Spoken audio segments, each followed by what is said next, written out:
Thanks for listening to Lighthouse Baptist Church podcast. Lighthouse Baptist Church is an independent, fundamental Baptist church located in Pleasanton, California. This message was preached live in one of our regular church services. If you find this message a help, please feel free to subscribe. You can find out more about us at our website, lbceastbay.com. Now to the message. Make sure your Bibles are still open there to 1 Chronicles 19. Again, Joab found himself in a tough situation. They were outnumbered, outgunned.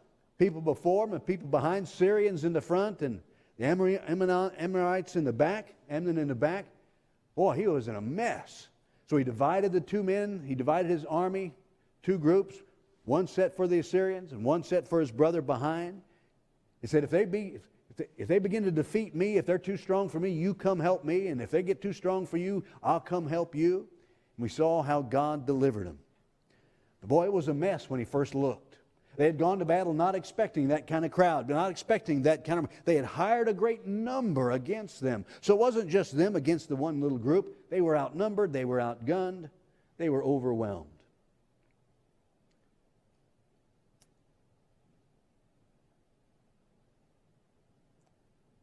I think we find ourselves that way today. So how to fight when things look bleak? I mean, he looked and he says, we're in trouble. We are in trouble. They've got us outnumbered. They've got us in front. They got us in back. We didn't anticipate this. We don't know what to do about this per se. So just overwhelmed. And the outlook looked bleak. I mean, when you hear what he said, be of good courage and let us behave ourselves valiantly for our people and for the cities of our God. And then he added on, and let the Lord do that which is good in His sight. It didn't sound real confident.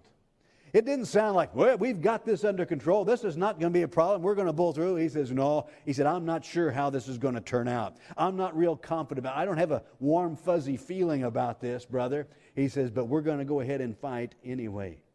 And I think most of us right now know a lot about that feeling. Coming out of this pandemic, and it came on quick. It came on hard. It was just, we were going through normally, just as we do every single day, and all of a sudden it was mask. All of a sudden it was 6 feet apart. All of a sudden it was washing our hands. All of a sudden it was, you got to close down the stores. You can't go to the stores. You can't go to the restaurants. You can't go to church. You're going to die. It's just going to be terrible. People dying in the streets. And boy, just all of a sudden we were closed down. And for a year we've been kind of scratching our head, figuring out what we should do, what we should not do, how we're going to do it, what should happen. And even as we come out of it, it's just odd. Yeah, a lot of more people are moving around, but it's still with the mass situation. It's still with the unusual situations at the restaurants and in the stores. And it's brought a real malady, if you will, a real melancholy feeling, I think, on many people. A lot of depression on people. Speaking to a man today, he was just depressed. It's not normally his style, but he was been depressed. I've talked to other folks that are discouraged and down and not really sure, can't really put their finger on it. Has anybody else been like that? I mean, it's just you can't quite put your finger on it. You can't quite figure out what's going to happen. You can't figure out what to do. But I'm glad God gives us an answer, I think, tonight on how to fight when things look bleak. How to fight when we don't have that good feeling. How to fight when we're not sure how it's going to turn out. How to fight when we're not sure it's going to turn out like we want it to or how it's going to go. So I'm glad God gives us an example here of Joab. He says, boy, this is not what I expected. I'm not sure how it's going to turn out. He says, but here's what we're going to do. Here's how we're going to battle when the things look bleak, when we're not sure what's going to transpire, when we're not sure how to go through with this. So tonight, we need to apply it to ourselves. I need to apply it to my heart. You need to apply it to your heart. Where our church needs to apply it. Folks that are kind of off on the sidelines that are still trying to figure out what's going on. It looks too bleak. They're depressed. They're discouraged. They're cooled down. They're setting themselves aside. I'm saying we've got to learn tonight on how to fight, how to go forward when things look bleak. Are you with me tonight? We won't be very long, so let's stay with it. This is how we fight when things look bleak, when we are a little discouraged, when we are a little down, when we can't figure out what is going to happen.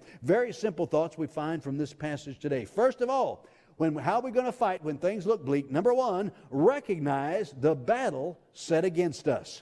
we need to recognize the battle set against us. Notice what it says in verse number 10. When Joab saw that the battle was set against him. The battle was set. The word set there means to exist. He said he saw the battle existed. He saw there was a fight that was on. He saw that there was a challenge coming. He saw that there was a battle, there was a fight, there was a war coming against him.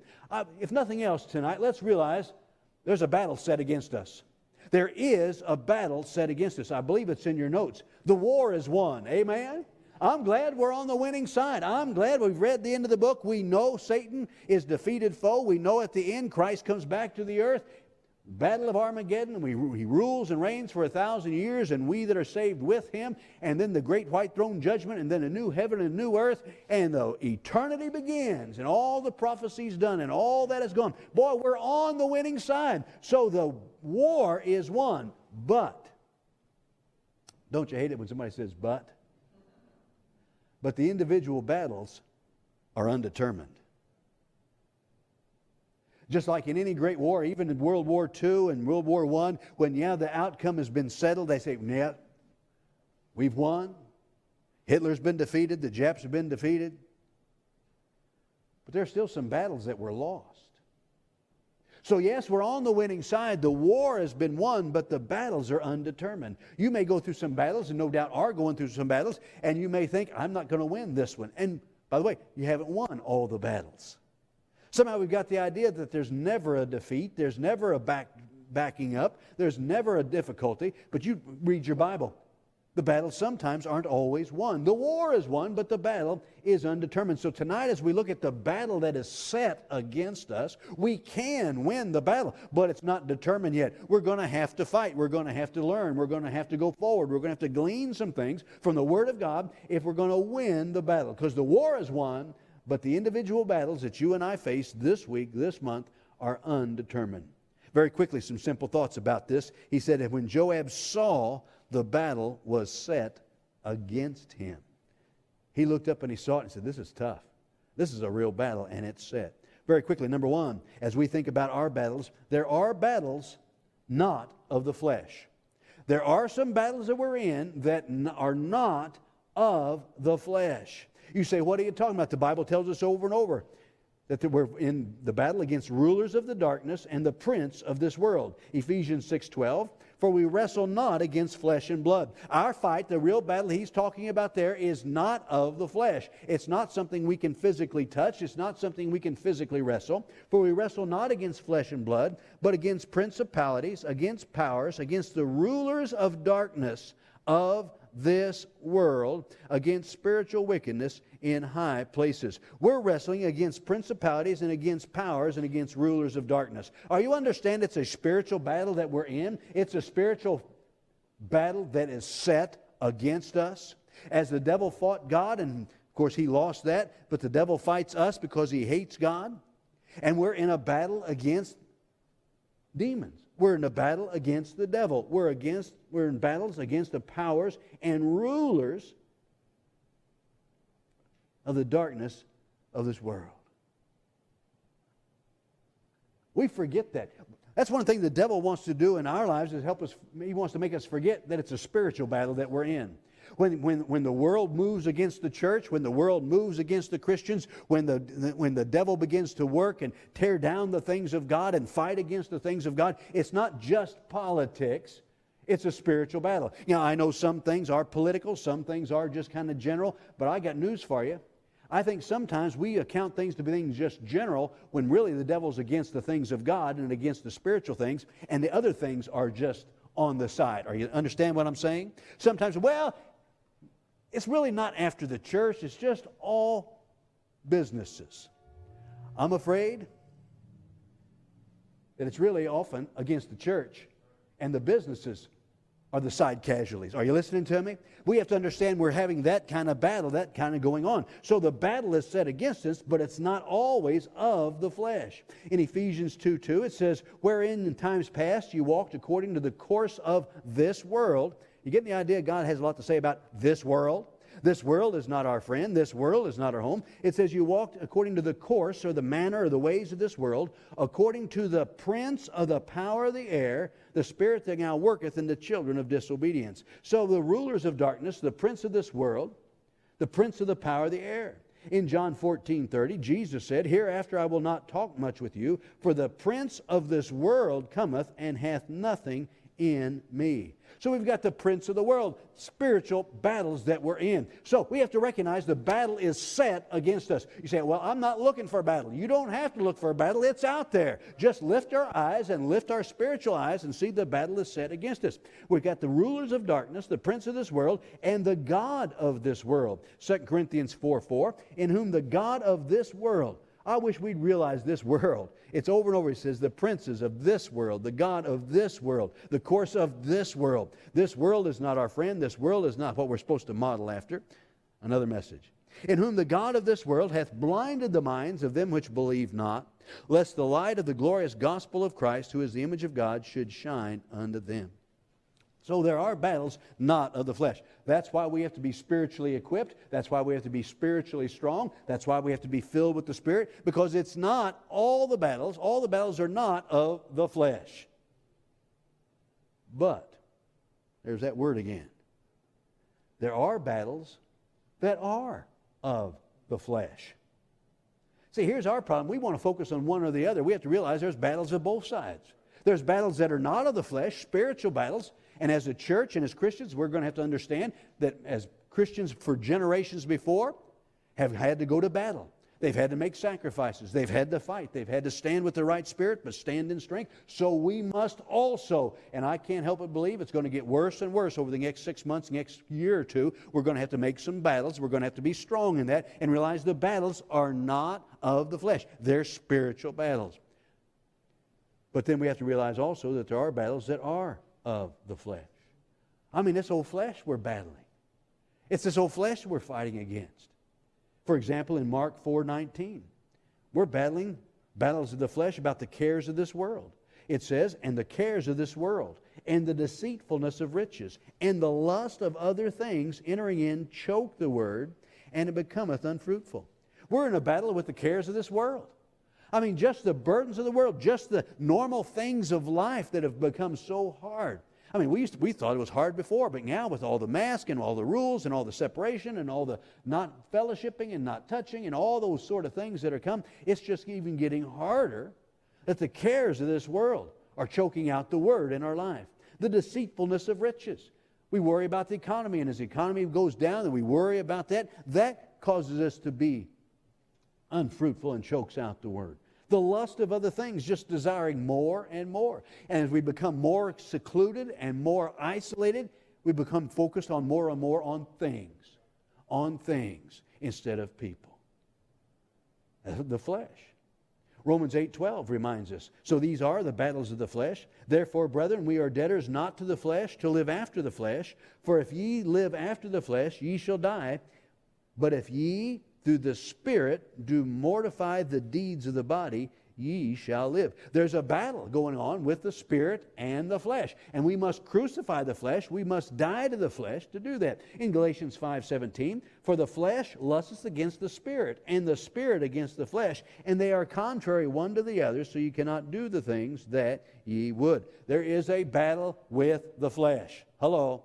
See, we get so much often we think, well, it's just a spiritual battle, so I'm just going to go ahead and live the way I want to. No, there's battles both sides, and the battle is set against us. How many battled the flesh this week? I'm not going to ask you if you won, but we battled the flesh. I mean, it may be about going to bed, it may be getting up, it may be eating, it may be not eating, it may be doing right, it may be doing wrong. There is the battle of the flesh. It's set before us. So if we're going to know how to fight when it looks bleak, we have to recognize the battle. There is a battle set against us, to oppose us, to fight against us. The battles are sometimes not all of the flesh. They're spiritual battles, but sometimes they are of the flesh. Very quickly we notice in this passage the battles are both before and behind. The battles are both before and behind. I can only imagine Joab's feeling, though he was a great warrior, he was an experienced warrior, he was the captain of the guard. the army for David. Verse 10, and when Joab saw the battle was set against him, before and behind, on every side. I got news for you. I'm seeing that we're in a battle before and behind, on the right and on the left. Boy, for seasons in our life and in our churches and our Christian lives, many times it seemed like it was just right there in front of us. We're battling that. But he's sneaking up behind us also. He's on the left and he's on the right. We are just surrounded. Every venue, every side, we seem to be battling. The flesh and the spirit and the politics and our own selves and our families and just it's just everywhere. Boy, and you're going to find it's going to get worse and worse. Just be surrounded by it. So we have to recognize the battle set against us. So we don't need to be depressed. We don't need to be discouraged. But let's recognize that we're in a war. I mean, the Marines, or you join the Marines, or you join the Army, you join the Navy, then you're surprised because you go to war. No, that's just part of what the business is. And so we have to recognize the battle set before us, before and behind, which takes us to the next point. How do we fight when it looks bleak? Well, we recognize the battle is set before us. Secondly, we need to remember the brethren in the battle. Remember the brethren in the battle. It's before us and behind us. Notice in verse number 10. Now, when Joab saw that the battle was set against him before and behind, he chose out of all the choice of Israel and put them in array against the Syrians. So he was going against the Syrians. So he said, here's my bunch. He said, we're going to go fight the Syrians. And the rest of the people he delivered under the hand of Abishai, his brother, and set them in array against the children of Amnon, no doubt behind him. So he's got the Syrians in front. We got Amnon behind. So he divided them. He says, I'll take these guys in front. Brother, you take those in behind. Verse 12, and he said, if the Syrians be too strong for me, then thou shalt help me. But if the children of Amnon be too strong for thee, then I will help thee.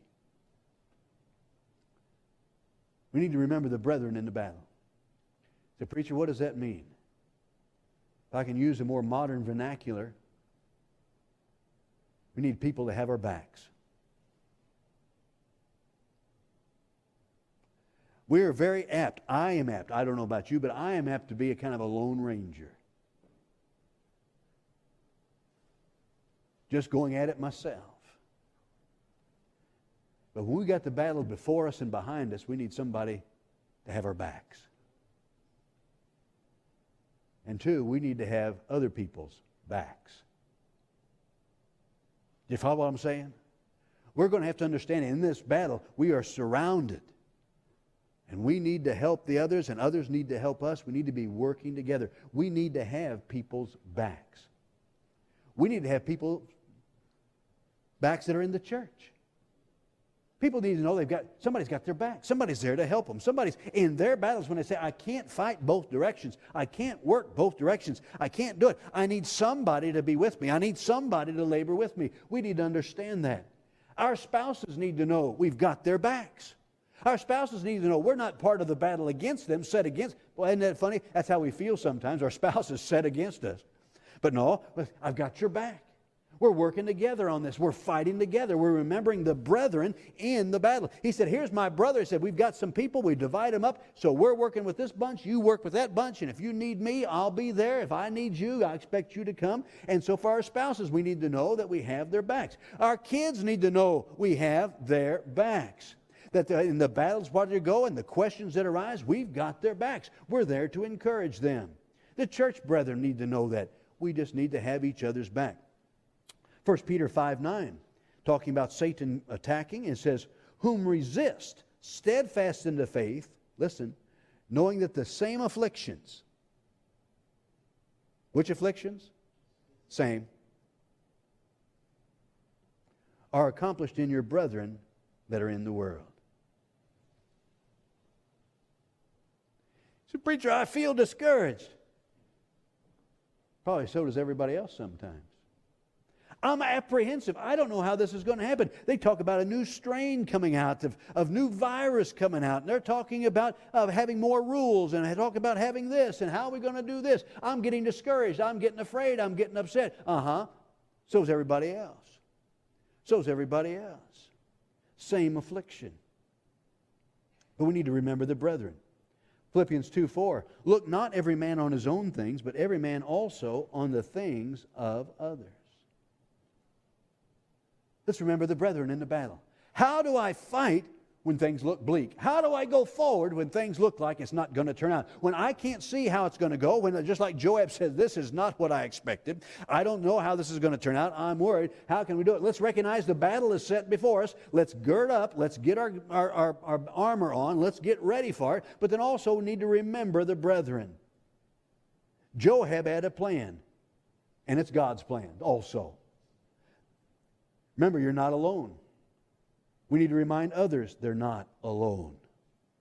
That's what the body is about. That's what the church is about. That's what Christianity, the Christian family is about. See, when we have these problems and difficulties come, people are flaking out. They're flaking off. They're going out this way and going that way, when we ought to be coming together. We ought to be uniting. We ought to be encouraging one another. We ought to be blessing one another. We ought to be strengthening one another, having each other's back. We got to remember in the battle, it looks bleak. I know it looks bleak sometimes, but we got to remember that we're not in this alone.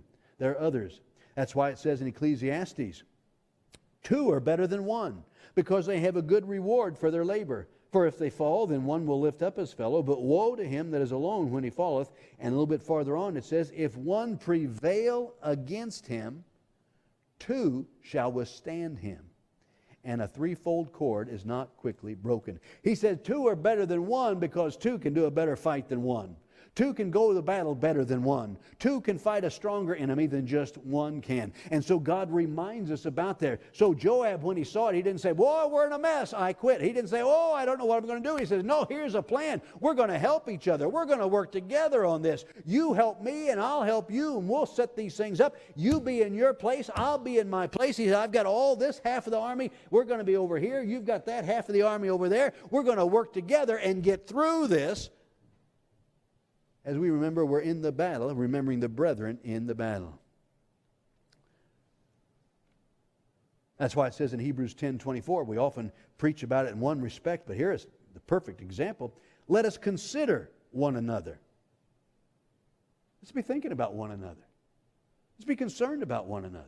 Let us consider one another to provoke unto love and to good works. He said, boy, we're in a battle. We need to provoke one another. That's not talking about making people angry, but that's talking about stirring them up, charging them up, getting ready to go. We need to be provoking one another to good works, not forsaking the assembling of yourselves together, as the manner of some is, but exhorting one another. So we've got provoking, we've got exhorting, we've got considering one another, and so much the more as you see the day approaching. Church is not for clubbing, it's for battling. Are you listening to me? Well, somehow we got the idea church is just for a club. It's just we come to make ourselves feel good. We just come to fellowship, but fellowship is good. We do enjoy that. We do feel good when we come to church. But the idea is that church, we're good soldiers of Jesus Christ, and as we see the day approaching, we've got to be exhorting one another and provoking one another and considering one another. It's for battling. Well, we've got to remember the brethren in the battle. Boy, let's get around God's people. Not flee from God's people, but get around God's people. Build up God's people. Encourage God's people. Because as you encourage them, they'll encourage you. And we have that unity because 2 is better than 1. And just like Joab says, this is the plan. So Joab had a plan. God's plan is basically the same. We encourage one another and we remember the brethren one for another. How do we fight when it looks bleak? Let's recognize the battle set before us. Of course battles never look good.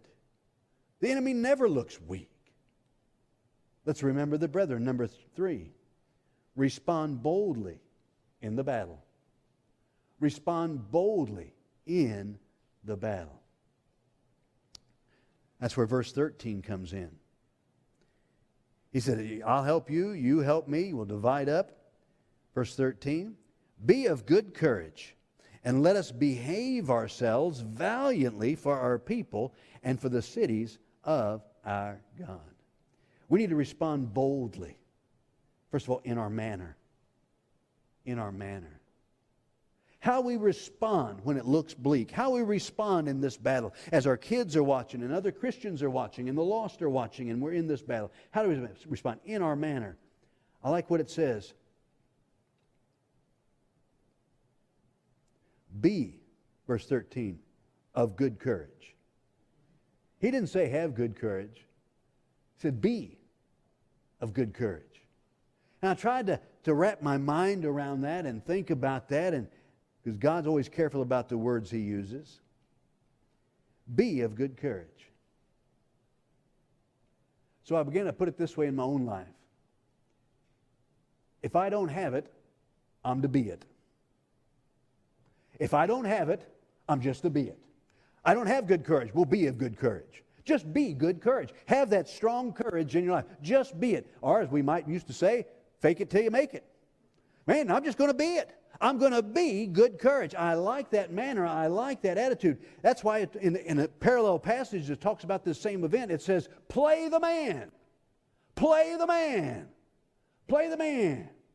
He said, we're surrounded. As Joab said the same thing. He's just got, in that passage, it's got the extra phrase in there. It says, play the man. He said, man, we got to play the man. Just grow up. Just play it. Well, I don't feel like a man. Play the man. I don't feel like going to battle. Go to battle. I don't feel like going to work. Go to work. It's just playing the man. Be of good courage. Be of good courage. Play the Christian.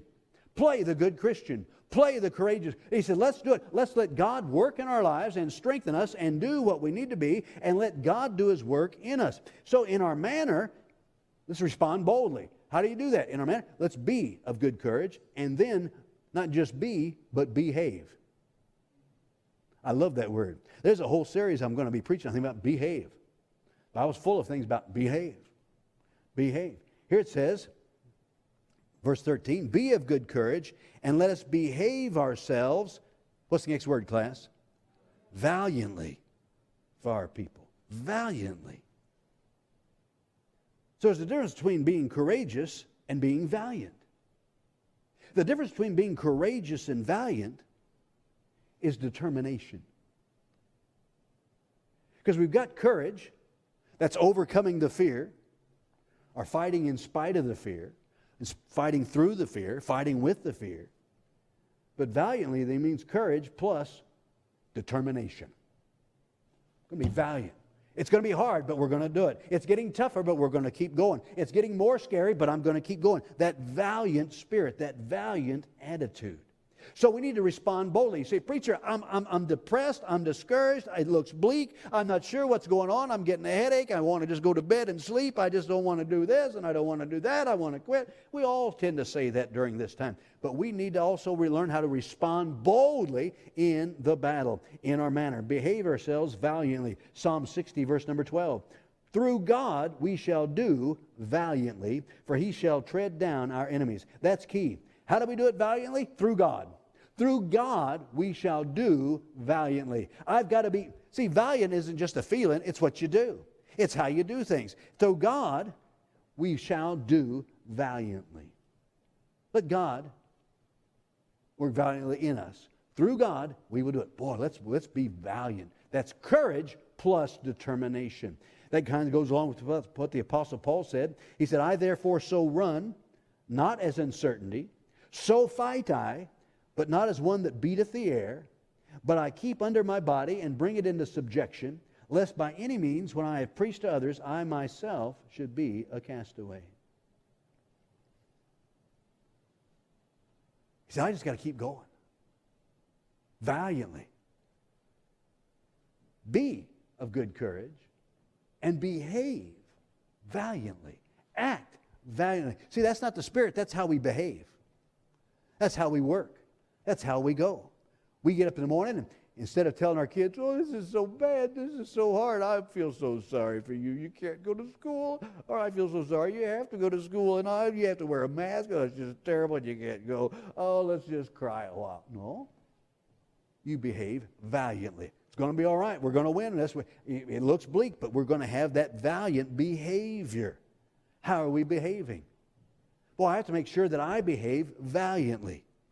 I have to behave valiantly for my spouse. I have to behave valiantly for our school. I have to behave valiantly for the church. You need to behave valiantly. How are you behaving? That's what he said. Let's behave ourselves.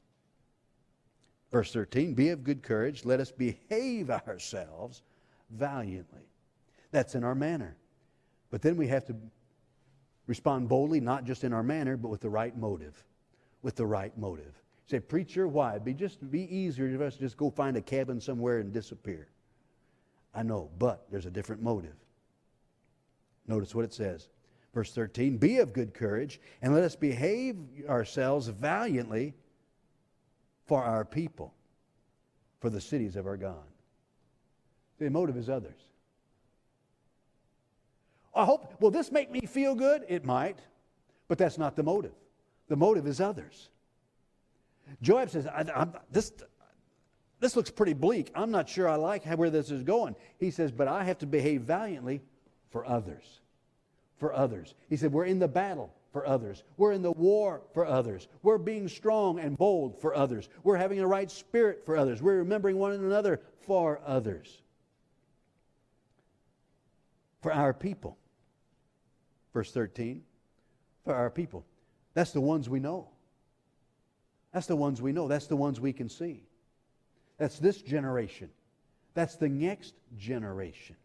That's our kids. We look and see them. It's worth the fight. That's what he's saying. It's worth the fight. Our people are worth the fight. Your kids are worth the fight. Those kids in our Christian school are worth the fight. Those kids we've had to drop off and we don't have them on the bus ministry right now, they're worth the fight. The people we find on the street, they're worth the fight. The people in our towns, they're worth the fight. The people that we know, the people in the church, the people that are on the outskirts, the people that are fearful because they don't know what's going to happen and that things look bleak and they're falling off by the wayside and their homes are being hurt and their testimony is being hurt. Their lives are being hurt. Their spirits are being hurt. Their Christian walk is being hurt. It's worth the fight. Amen. We have to respond boldly in the battle, both in our manner and for the right motive, for our people. For those that are saved, that we know, it's worth the fight.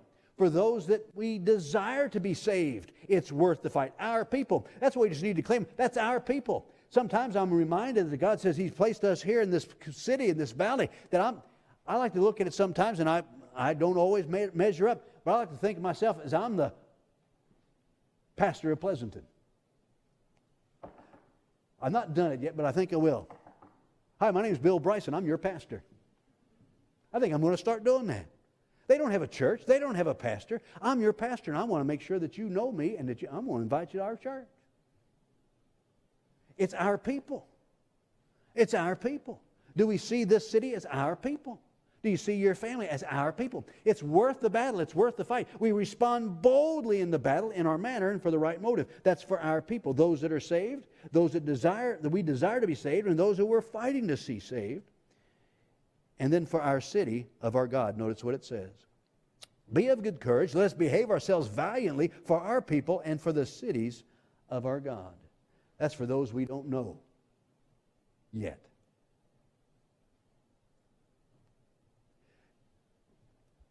People in the military are fighting for people they do not know. They're dying for people they do not know. Oh, they may think, well, I've got my mom back home, I've got my wife back home, my kids back home. But they're fighting for people they do not know. He said, I know they're there, but I don't know who they are. I know there's a bunch of them out there, and that's who I'm fighting for, and that's who I'm dying for, that's who I'm working for, but I don't know them. And that's what he's saying there for the cities of our God. He said, for our people, both those in the battle and those civilians at home, but also for those that we don't know, the cities. Wow. Let's have the right motive. You know, if we can get our eyes off ourselves and we say, boy, it looks bleak, but there's people out there that need something that I've got because God is working in my life and my heart, I've got to go in the right manner and for the right motive. How to fight? Have the right motive. How to fight? Have the right manner, even when things look bleak. Very quickly we find in verse 13. How do we do it? How do we fight when things look bleak? Rest, believing the battle is the Lord's. Rest, believing the battle is the Lord's. Look at verse 13. Be of good courage. Let us behave ourselves valiantly for our people and for the cities of our God. And let the Lord do that which is good in His sight. let's just rest in it's God's battle. It's God's battle. 1 Samuel 17:47. And all this assembly shall know that the Lord saveth not with sword and spear, for the battle is the Lord's, and He will give you into our hands. That's what David said, the battle is the Lord's. It's not sword and spear, though that's what we battle with, but the battle is the Lord's. When Jonathan and his armor bearer went and were getting ready to attack that group in 1 Samuel 14, verse number 6, and Jonathan said to the young man that bare his armor, Come, let us go up over unto the garrison of these uncircumcised. He said, you and I, just us two against that garrison. It may be the Lord will work for us. I like that. He said, it may be. It may be. He said, this is what we're going to do. This is what we need to do, but it may be, which means He may not. It may be that the Lord will work for us, for there is no restraint to the Lord to save by many or by few. But it's bleak. How are we going to keep fighting? Just rest in the fact that the battle's the Lord's. I'm not fighting for me. I'm not fighting just for my pleasure. I'm not fighting for my spirit. I'm fighting. It's the Lord's battle. And I just get to be one of His foot soldiers in it.